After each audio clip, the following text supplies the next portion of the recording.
just want to demonstrate how I try to minimize damage. I keep my cable spooled straight by leaving a snatch block permanently hooked to my cable, and you can disconnect the other end and adjust it anywhere either side of the truck to get directional pulls, but it also makes it so that you can continuously feed the cable straight, and in order to do it you have to hook the car or the truck, whatever, at an angle. So that works pretty good.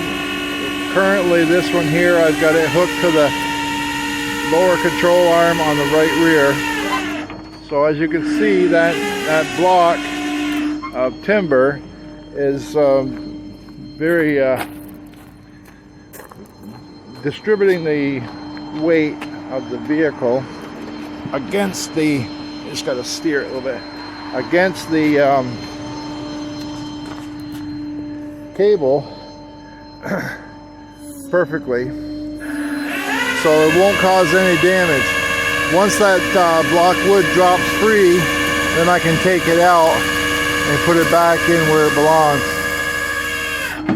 So that's what I do with that. I'll put it up on the truck for now, just to get it out of my way, and I'll pull it up here. Whoops, the wrong one.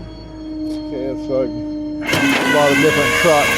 So now we had no problem with clearance, and as you can see, my car will go right over my snatch block and come right up, and it'll actually go right over the chain, no problem. I don't need to on this application because it's a short car. So now we'll get it up here, and I'll show you where I hook it. Now it's really cool on like pickup trucks, because most all of them have a trailer hitch. I'll just drop the hook right into the trailer hitch ball. But see, this one here is connected to the lower control arm, and the chain and cable assembly is all free and clear underneath the car. There's not much to hook onto anymore, so you got to get creative. Try not to damage them. Thanks, Mike. I stopped for a little lunch. I'm almost to my drop point. I thought I'd give an idea. I do all kinds of different ways of attaching vehicles. But this is just an example. I have this, it's all grade 7 right here. This short chain, and I use these 2-ply straps, flat straps. They're inch in width. I use 4 and 3 footers. This one here happens to be a 4-footer. As you can see, in choker vertical 32, choker 2500, and basket 64. And of course, when you're figuring your factor, I mean, it's more than adequate. I also use the strap protectors with the Velcro connecting.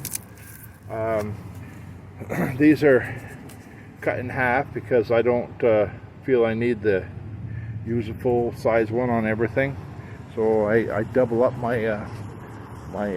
use of those little, you buy them in 2-foot lengths. And then on the front, for example, same thing, hooking to the wheel. The wheel is the strongest point of the car for anybody that's in disagreement. Everybody's using the wheels to haul them, recover them, whatnot. So here's a Mini J with the 2-ply strap just over top of each other. Perfectly safe, good strong attachment, ratchet buckle. The other side is about the same. I got my little custom chain assembly, and then I got my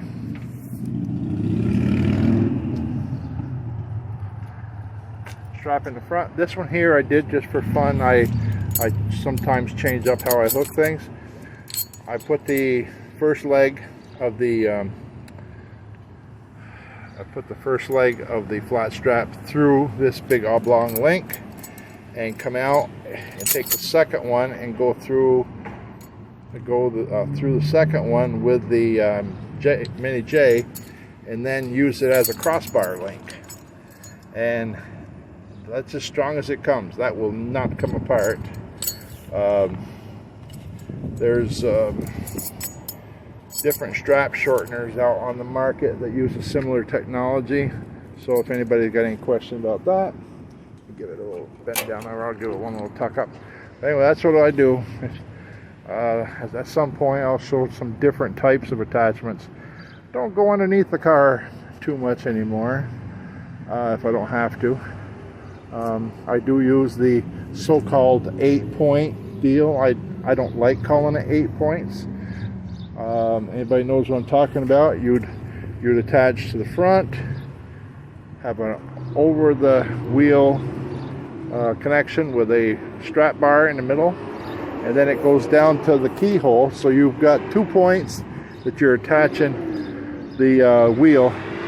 But when you think about it in real terms, those so-called 8-point attachments, if one connection on any of the strap breaks away, you've lost any value. It's no longer even a 4-point. So food for thought. Till next time. Yeah, I know. I said I was all done with this video, but since it's an uncharacteristically quiet Saturday, I thought before I unloaded this same car, I'd demonstrate what I was talking about. I do it all the time, but I don't like mentioning something and then not explaining it, so that it leaves people with questions. This is what they call one of 4 connections that go into what is commonly referred to as an 8-point connection. Now, where the confusion comes in, it does require 4 of these. I have 2 of them on each side. There's the second one for this side. But I get concerned about these because I see guys running around all the time. They winch a car on and then they just put 2 of these assemblies on, 1 on each side. And I've argued their point. I says, listen, I said, that doesn't meet federal requirements. They said, what do you mean? I said, Federal Motor Carrier Safety Administration says 4-point tie down for motor vehicles under 10,000 pounds. Anything that can roll on tires has 4-point tie down. Well, they say 1, 2, and then they got 2 of them on, so they say, I've got 4 points. They're counting each connection as a point. Okay, fine. Well, as my front strap assembly is still on there through the wheel, I haven't started unloading it yet. So if something should happen to this connection and it came undone,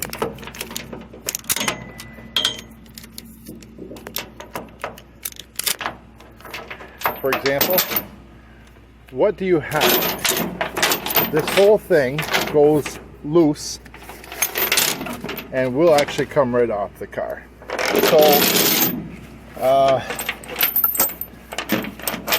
I'm not going to get into any big arguments. That's what they call it, so that's what we call it. I've heard everything. The fact is, if you're using that kind of assembly, you got to use 4 of them, 1 on each wheel, because your tie down is right here. This is your contact point with the deck of the truck. So with this connected in the front, I'm holding it forwards. With the one in the back, I'm holding it backwards. Constitutes a 4-point tie down. These have to be tied down to the truck. If you use this style, it's fine. Call it what it is. It is a 4-point tie down. It's very effective, very safe if it's used right. So there's my soapbox for today.